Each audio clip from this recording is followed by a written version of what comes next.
प्यारे बच्चों, कैसे हो आप? उम्मीद है आप सब अच्छे होंगे और अपने घरों में सुरक्षित होंगे। तो बच्चों, वीडियो को ध्यान से ज़रूर देखना। यदि आप वीडियो को ध्यान से देखेंगे और समझेंगे तो आपको ये जो विषय अब मैं पढ़ाने जा रही हूँ, जो आपको नया अध्याय में आपकी व्याकरण का पढ़ाने जा रही हूँ, एक नया प्रकरण, वो आपका बिल्कुल क्लियर हो जाएगा। तो चलिए शुरू करते हैं। आज हम पढ़ेंगे सर्वनाम। पिछली बार हमने पढ़ा था संज्ञा। संज्ञा किसी व्यक्ति, वस्तु, स्थान तथा भाव आदि के नाम को संज्ञा कहते हैं। मैंने आपको बताया था कि मैं भी एक संज्ञा हूँ, आप भी एक संज्ञा हो। प्रत्येक वे वस्तु जिसका नाम है वह संज्ञा है। तो अब आते हैं हम सर्वनाम के ऊपर। सर्वनाम क्या है? जैसे आपके सामने स्क्रीन पर सबसे ऊपर पिंक कलर की जो लाइनें हैं उन्हें ध्यान से पढ़ो। श्री कृष्ण का जन्म मथुरा में हुआ था। श्री कृष्ण यहाँ पर क्या है? संज्ञा। मथुरा भी यहाँ पर संज्ञा है ना? किसी स्थान का नाम आ गया। आगे पढ़ते हैं। श्री कृष्ण यशोदा के पुत्र थे। श्री कृष्ण नित्य गाय चराने जाते थे। श्री कृष्ण ने कंस का वध किया था तथा श्री कृष्ण ने महाभारत के युद्ध में भाग लिया। तो बच्चों, ये अनुच्छेद पढ़ने में हमें बार बार श्री कृष्ण पढ़ना पड़ रहा था, है ना? जिसके बार बार प्रयोग होने से हमारा जो ये अनुच्छेद है छोटा सा, ये भी बहुत अटपटा हो गया, है ना? तो वाक्यों की सुंदरता खत्म हो गई। तो हम क्या करते हैं, श्री कृष्ण के स्थान पर जब हम वह या वह का प्रयोग करते हैं, जैसे नीचे की लाइनों में अब दिया हुआ है ना, श्री कृष्ण का जन्म मथुरा में हुआ था, वे यशोदा के पुत्र थे, वे गाय चराने जाते थे। तो पहले ही वाक्य से हमें ये मालूम हो गया कि हम श्री कृष्ण की बात कर रहे हैं। तो बार बार हमने श्री कृष्ण का प्रयोग ना कर कर वह या वह का प्रयोग कर लिया। ये जो शब्द हैं वह या वह, तो हमने संज्ञा के स्थान पर प्रयोग किए हैं। तो संज्ञा के स्थान पर जब हम अन्य शब्दों का प्रयोग कर लेते हैं तो वही शब्द क्या कहलाते हैं? सर्वनाम। सबसे नीचे लाइन में आप देखिए,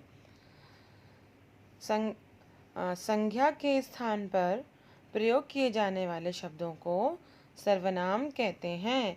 जैसे मैं, तुम, वह, कौन आदि। ये सर्वनाम की परिभाषा है। एक बार दोबारा करते हैं। संज्ञा के स्थान पर प्रयोग होने वाले शब्दों को सर्वनाम कहते हैं। जैसे मैं, तुम, वह, कौन आदि। बच्चों, जिस प्रकार संज्ञा के भेद होते हैं, संज्ञा के 3 भेद होते हैं, उसी प्रकार सर्वनाम के भी भेद होते हैं। परंतु सर्वनाम के 6 भेद होते हैं। पुरुषवाचक सर्वनाम, निश्चयवाचक सर्वनाम, अनिश्चयवाचक सर्वनाम, संबंधवाचक सर्वनाम, प्रश्नवाचक सर्वनाम और निजवाचक सर्वनाम। सबसे पहले हम करेंगे पुरुषवाचक सर्वनाम। पुरुषवाचक सर्वनाम वह सर्वनाम जो किसी व्यक्ति के लिए प्रयुक्त होता है, पुरुषवाचक सर्वनाम कहलाता है। यानी कि किसी व्यक्ति के लिए प्रयोग जब हम करते हैं तो वो पुरुषवाचक सर्वनाम होता है। इसमें जैसे मैं, हम, तू, तुम, यह, वह आदि। यहाँ हम पुरुषों के बारे में, पुरुषों का मतलब यहाँ पर केवल पुरुष तो नहीं, स्त्रियों से भी है ना? मैं तो स्त्री भी हो सकती है और मैं पुरुष भी हो सकता है, हम में स्त्रियाँ भी आ सकती हैं, है ना? ये केवल नाम है कि पुरुषवाचक सर्वनाम। ठीक है? तो इसके भी बेटा, ये जो पुरुषवाचक सर्वनाम है ये भी 3 प्रकार का होता है। इसमें 3 प्रकार होते हैं: प्रथम पुरुष, मध्यम पुरुष और उत्तम पुरुष, जिसे इंग्लिश में आप बोलते हो first person, second person and third person. आपने सुना होगा ना? तो ऐसे प्रथम पुरुष, मध्यम पुरुष और अन्य पुरुष। तो बच्चों, उत्तम पुरुष कौन होता है? सबसे अच्छा और आसान तरीका है इसे समझने का, याद करने का। उत्तम पुरुष होता है बोलने वाला, मध्यम पुरुष होता है सुनने वाला और अन्य पुरुष जिसके बारे में बात की जा रही है। यानी कि दो लोग मिल गए, अब दो लोग मिलके तीसरे की क्या कर रहे हैं, चुगली। हाँ, ये आपको समझाने के लिए केवल। दो लोग हमेशा मिलके बच्चों तीसरे की बात करते हैं ना, तो जो तीसरा होता है वही अन्य पुरुष होता है, और जो बात कर रहा होता है यानी कि जो बोल रहा होता है वो उत्तम पुरुष होता है, और जो सुन रहा होता है वो मध्यम पुरुष होता है। तो उत्तम पुरुष यानी कि बोलने वाला जब अपने लिए जिन शब्दों का जब वो प्रयोग करता है उन्हें उत्तम पुरुष कहते हैं। जैसे मैं, हम आदि। ऐसे ही मध्यम पुरुष यानी कि सुनने वाला, जो बोल रहा है उसकी बातें जो सुन रहा है, तो यानी कि बोलने वाला जब सुनने वाले के लिए जिन सर्वनाम शब्दों का प्रयोग करता है वे मध्यम पुरुष कहलाते हैं। जैसे तुम या आप, मैं आपसे बात कर रही हूँ तो मैं अपने लिए मैं शब्द का प्रयोग कर रही हूँ, और जब मैं आपकी बात कर रही हूँ तो मैं आपसे आप शब्द का प्रयोग कर रही हूँ, है ना। तो आप मुझे सुन रहे हैं, मैं उत्तम पुरुष हुई और आप मध्यम पुरुष हुए, है ना। अब आते हैं अन्य पुरुष, जिसके विषय में बातें हो रही हैं, उसके लिए जिन सर्वनाम शब्दों का प्रयोग होता है वे अन्य पुरुष कहलाते हैं। जैसे अभी थोड़ी देर पहले हम श्री कृष्ण जी की बातें कर रहे थे, उनके नाम से हम वाक्यों को समझ रहे थे, अनुच्छेद हमने छोटा सा समझा था। तो वहाँ पर वह, अब मैं वह का प्रयोग कर रही हूँ ना, तो यहाँ पर श्री कृष्ण जी क्या हो गए, वह, तो वह अन्य पुरुष हो गए। ठीक है। अब दूसरा हम करेंगे निश्चयवाचक सर्वनाम। जिस सर्वनाम शब्द से किसी निश्चित प्राणी का बोध होता है उसे निश्चयवाचक सर्वनाम कहते हैं। निश्चय तुम्हें नाम से ही पता चल रहा होगा ना आप लोगों को। निश्चय, निश्चय मतलब अवश्य ही।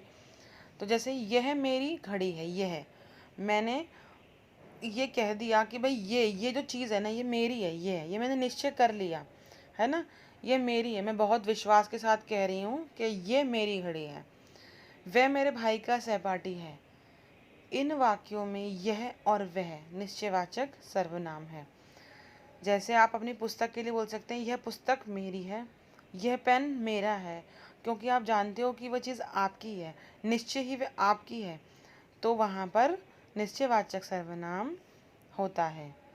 अच्छा, अब कुछ बच्चे कह रहे होंगे कि जो वह है वो हम उसमें भी प्रयोग कर रहे हैं पुरुषवाचक में, और हम निश्चयवाचक में भी प्रयोग कर रहे हैं। तो बच्चों ये दोनों जगह प्रयोग हो सकता है।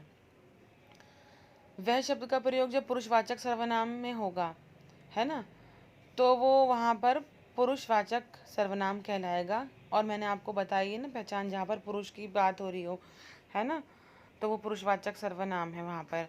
लेकिन जब वहाँ पर पुरुषवाचक सर्वनाम ना हो, जब वहाँ पर प्रथम मध्यम पुरुष ना हो, तो यानी कि वो निश्चयवाचक सर्वनाम होगा अवश्य ही, है ना।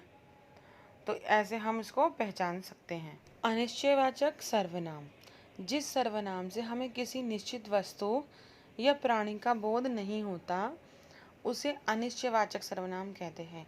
निश्चयवाचक सर्वनाम में बच्चों हमें ये पता था कि यह मेरी पुस्तक है, वह मेरा पेन है ना। तो यहाँ हमें पता नहीं है कि ये किसकी चीज़ है या कौन व्यक्ति है, कोई क्या है। जहाँ पर हमें निश्चय ना हो तो वह अनिश्चयवाचक सर्वनाम कहलाते हैं। जैसे कोई बाहर खड़ा है, गिलास में कुछ पड़ा है, हमें पता नहीं है लेकिन कुछ है गिलास में, तो इन वाक्यों में हमने क्या प्रयोग किया, कोई, कुछ, है ना। तो ये क्या है, अनिश्चयवाचक सर्वनाम। हमें पता नहीं है लेकिन हम उनके बारे में हम जानते हैं, लेकिन हमें एक अंदेशा है, हमें ये पूर्ण रूप से नहीं पता, हमें ये नहीं पता निश्चय करके कि वह है क्या। तो ऐसे वाक्य जो होते हैं वो अनिश्चयवाचक मतलब जो ऐसे शब्द होते हैं वो अनिश्चयवाचक सर्वनाम कहलाते हैं। आते हैं संबंधवाचक सर्वनाम पे। संबंधवाचक सर्वनाम, जिन सर्वनाम शब्दों से दो अलग अलग बातों का संबंध प्रकट होता है या जो सर्वनाम प्रधान वाक्य से उसके आश्रित वाक्य को जोड़ते हैं उन्हें संबंधवाचक सर्वनाम कहते हैं। कहने का अभिप्राय यह है बच्चों कि इसमें 2 वाक्य होंगे और एक वाक्य दूसरे वाक्य पर निर्भर होगा, यानी कि एक के बिना दूसरा काम अधूरा होगा। जैसे जो पढ़ेगा सो पास होगा, जिसने तुम्हें पानी पिलाया था उसी ने मुझे भी पानी पिलाया है। तो जो पढ़ेगा सो पास होगा, तो यानी कि जो पढ़ने वाला है वही पास होगा केवल। तो जो पढ़ेगा सो, तो जो और सो शब्द हमें इन वाक्यों में मिल रहे हैं। यही शब्द क्या हैं? संबंधवाचक सर्वनाम, क्योंकि ये एक वाक्य का दूसरे वाक्य से संबंध बता रहे हैं। इसमें कहीं ना कहीं 2 कामों की बात हो रही है। कौन का प्रयोग प्राय प्राणी के लिए तथा क्या का प्रयोग वस्तु के लिए किया जाता है, परंतु कभी कभी विशेष परिस्थिति में क्या क्या प्रयोग प्राणीवाचक के स्थान पर और कौन का प्रयोग वस्तु के स्थान पर भी किया जा सकता है। जैसे आजकल आप क्या हैं, आप कौन सा चित्र लेंगे। तो ये एक मुख्य विशेष बात थी इसमें जो मैंने आपको बता दी। अगला है प्रश्नवाचक सर्वनाम। जिन सर्वनाम शब्दों का प्रयोग प्रश्न पूछने के लिए किया जाता है उन्हें प्रश्नवाचक सर्वनाम कहते हैं। इसके नाम से ही हमें ये बोध हो रहा है कि जिनमें प्रश्न आता हो या कोई प्रश्न किया जा रहा हो और उनके लिए जिन शब्दों का प्रयोग किया हो वही प्रश्नवाचक सर्वनाम है। जैसे कौन पढ़ रहा है, क्या खा रहे हो। तो इसमें कौन और क्या, ये क्या हैं? सर्वनाम शब्द हैं। तो इसलिए यहाँ पर अब इन सर्वनाम शब्दों के माध्यम से ही तो प्रश्न पूछे जा रहे हैं। प्रश्न पूछ रहे हैं कि कौन पढ़ रहा है ना, और क्या पढ़ रहे हो, क्या खा रहे हो। तो ये प्रश्नवाचक सर्वनाम हैं। अब है सबसे अंत में छठा निजवाचक सर्वनाम। जब आप शब्द का प्रयोग स्वयं के अर्थ में किया जाता है। कभी कभी आपने देखा होगा ना कि हमें से कई लोग अपने लिए आप शब्द का प्रयोग कर लेते हैं, तो वो होता है निजवाचक सर्वनाम। निजवाचक मतलब निजी, अपने लिए, है ना। जैसे मैं आप चला जाऊंगा, वह आप खा लेगा। इन वाक्यों में भी आप शब्द का प्रयोग स्वयं के अर्थ में किया जा रहा है, तो इसीलिए यहाँ पर निजवाचक सर्वनाम है। आप शब्द का प्रयोग पुरुषवाचक, मध्यम पुरुष तथा निजवाचक दोनों के रूप में होता है। मध्यम पुरुषवाचक के रूप में यह तुम का आदर सूचक शब्द है। कृपया आप ही जाइए, जैसे हम तुम बोलते हैं वैसे ही आप। और अगर इसका निजवाचक में प्रयोग करेंगे तो मैं आप पढ़ लूँगा। मध्यम पुरुष ये हमने पुरुषवाचक सर्वनाम में पढ़े हैं, उत्तम पुरुष, मध्यम पुरुष और अन्य पुरुष। तो हम यहाँ पर उसका भेद ही देख रहे हैं इन दोनों में कि भेद क्या है, कि निजवाचक सर्वनाम में वह अपने लिए कह रहा है कि मैं आप पढ़ लूँगा। मध्यम पुरुष में वह दूसरे व्यक्ति की बात कर रहा है, कृपया आप ही जाइए। तो इसलिए जब दूसरे की बात हो रही हो तो वहाँ पर मध्यम पुरुष है, और जब व्यक्ति अपने लिए स्वयं के लिए बात कर रहा हो तो वह निजवाचक सर्वनाम है। तो बच्चों हमने पढ़ा कि सर्वनाम क्या होता है। जो संज्ञा के स्थान पर प्रयोग में लाए जाते हैं शब्द वे सर्वनाम होते हैं, और इसके 6 भेद होते हैं। और ये 6 भेद हमने बहुत ही अच्छे तरीके से किए हैं, और उम्मीद है कि आपको ये बिल्कुल समझ में आई होगी। यदि आपको समझ में नहीं आए तो आप ये मुझे ज़रूर बताना कमेंट बॉक्स में, और सभी बच्चे ध्यान से इसको पढ़ेंगे और समझेंगे। और यदि आपको ये वीडियो पसंद आए तो बच्चों लाइक ज़रूर करना, और इसको आप अपने फ्रेंड्स में भी शेयर कर सकते हो जिससे उनकी भी हेल्प हो सके। धन्यवाद।